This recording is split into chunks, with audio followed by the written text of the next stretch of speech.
How to find your mission and purpose in life. I thought about this for a very long time because I thought that if I just know my mission and my purpose, then I can start working on that and that will make me happy.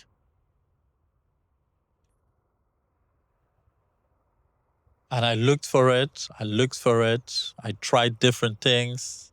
I even watched YouTube videos, listening to teachers about how to find it. But all of that didn't help me.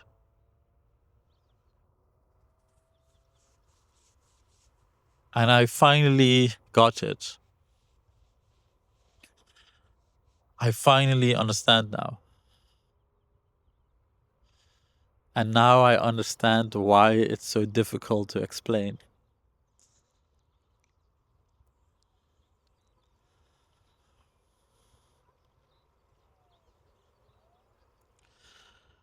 When you want something in life, let's say you have a desire to get a raise, you have a desire to buy a car, buy a house, you have a desire to get into a relationship, you have a desire to climb a mountain. All these desires you do because it excites you, right?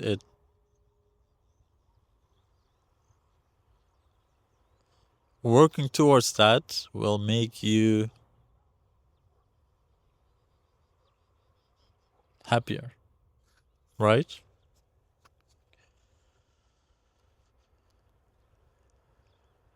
And sometimes you start studying something, you choose a particular job, and you find out that's not really it.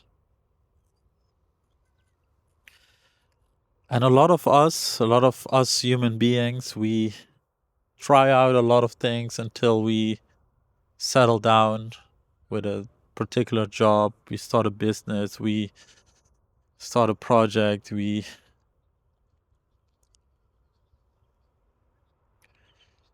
do something and we settle down. And there's nothing wrong with that. But is that your life's mission? Is that your purpose?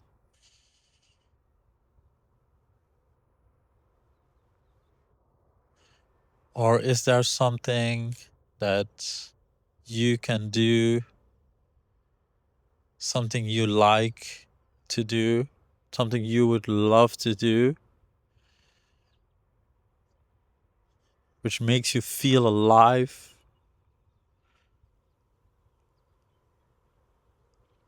And if there is, how do you find that?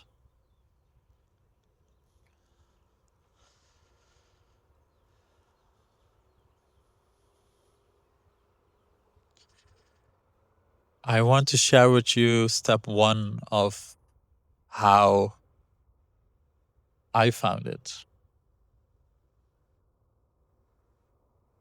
And for me to show you, maybe it's easier to invite you to use your mind's eye to imagine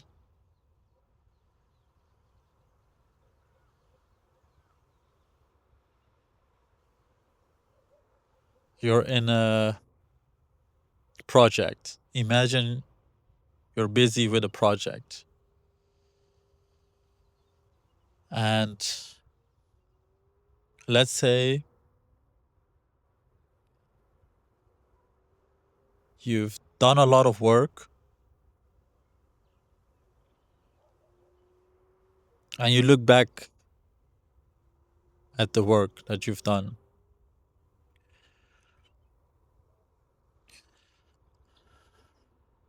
You can look at that work and feel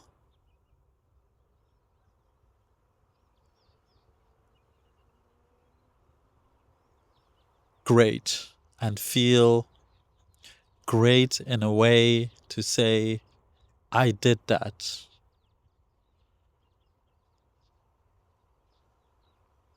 I've done so well. And you can do it. You can look at it and say, I did all this work. Look at me.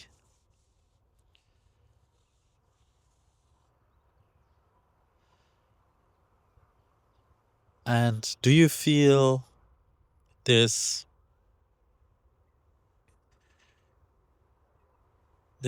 me feeling this? I did this work. I feel a certain way about it.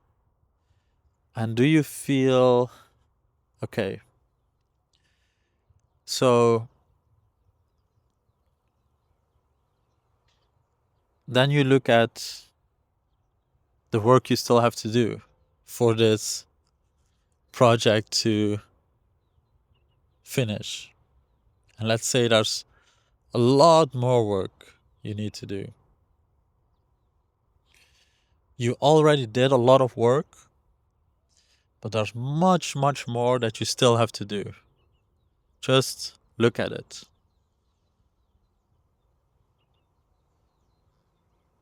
Do you feel, do you think you will feel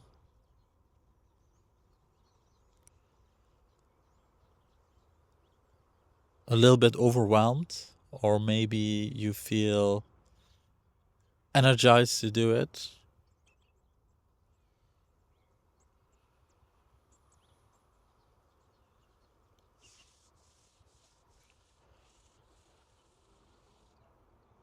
Because what I found is when I see all the work that I've done, all the work that I still have to do, it feels a little bit overwhelming. It feels a little bit like I did all this work, I did great,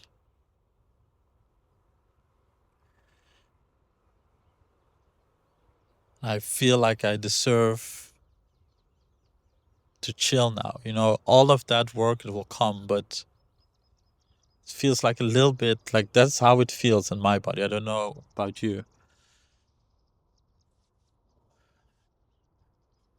Okay.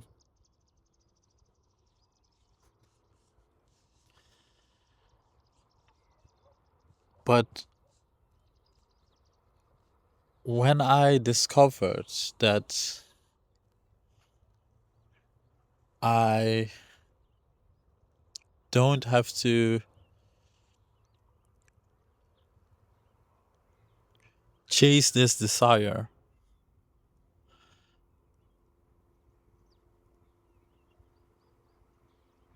I don't need that project to finish.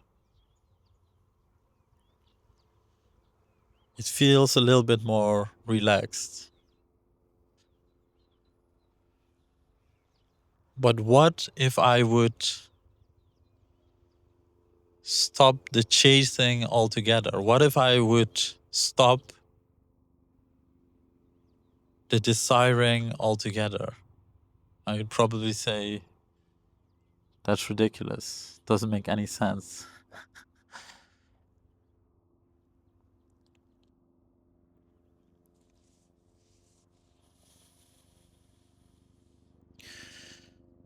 But what if you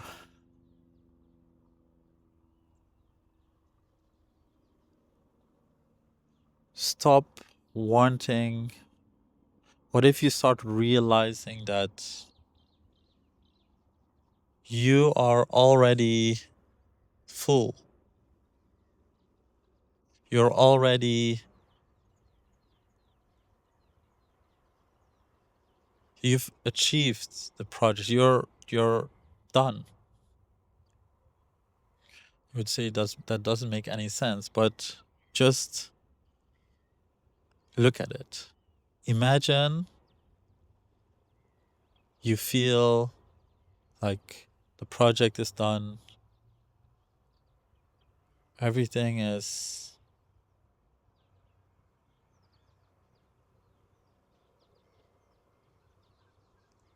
okay. Imagine feeling the sensation in your hands. Imagine or feel the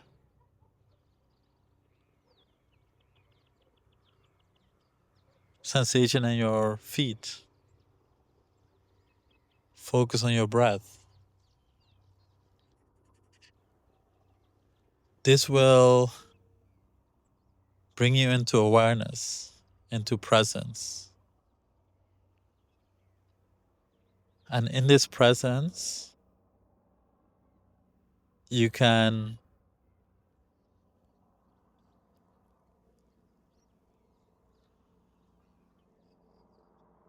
look at things, you can look at life, and instead of chasing something, instead of needing something to be finished, you'll start looking at the work you've done. Suddenly, at least for me, I don't see the work as, oh, it's my work, I work so hard. It's just what I did and what made me happy. And then when I look at what needs to be done, I'll be happy to do the work without any pressure. And I found that it's just this identification between this first example of me having these desires and trying to achieve these desires,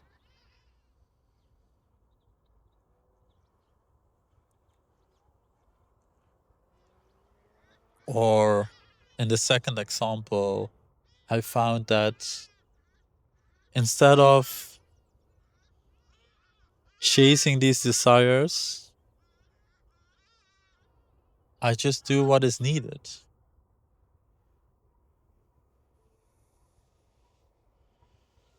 I can see that this almost arrogance and this overwhelmment are two sides of the same coin. And this humility and excitement are part of another coin.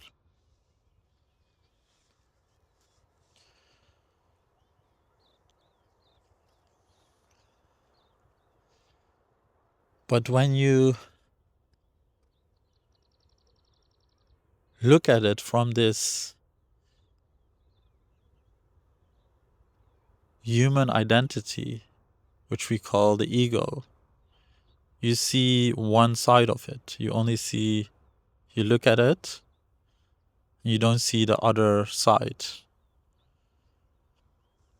But when you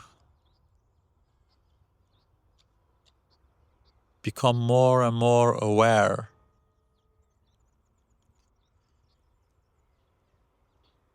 of the human perspective, instead of looking at one side or looking at the other side, it's almost as if you look at both sides from the middle point. It's almost as if you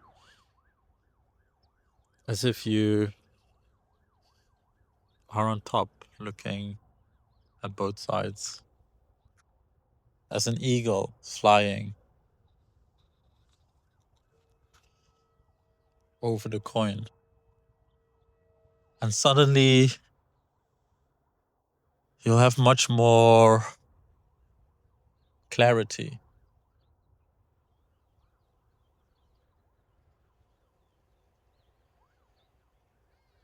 And suddenly you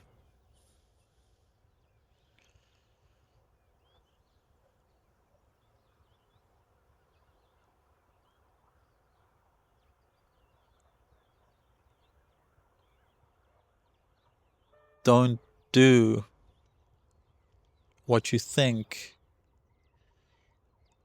or what you desire, but you're just being. It's like you'll start seeing this connection. You'll start seeing this connection between the human you and the source where you came from. And you'll find that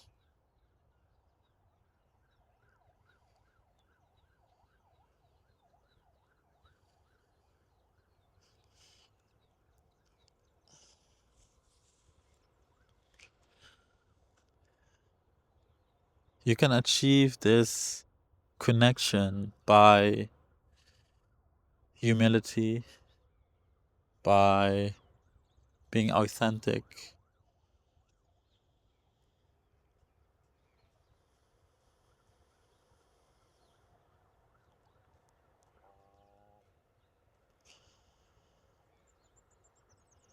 And it reminds me of this kriya that I used to do,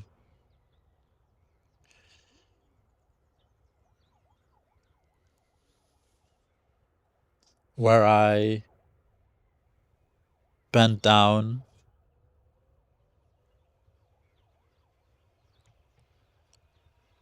on the floor and be humble and be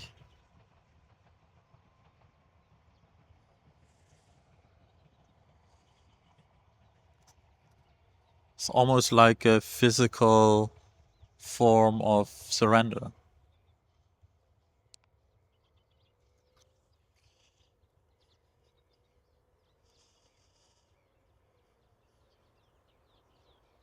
I hope this made sense because, yeah, you know, I want to make clear that I don't believe that you should even believe my words because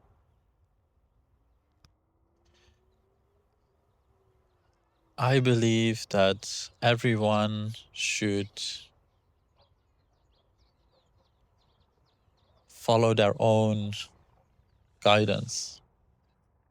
And everyone has the guidance within themselves. And that guidance led me to where I am. And I know that suffering can only happen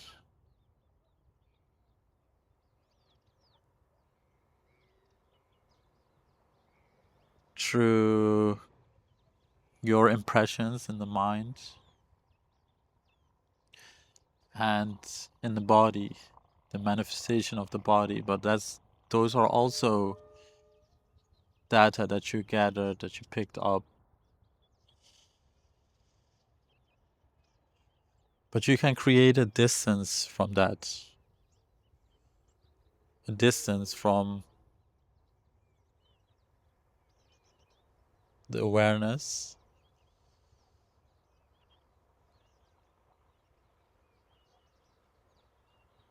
and what you are living, what you are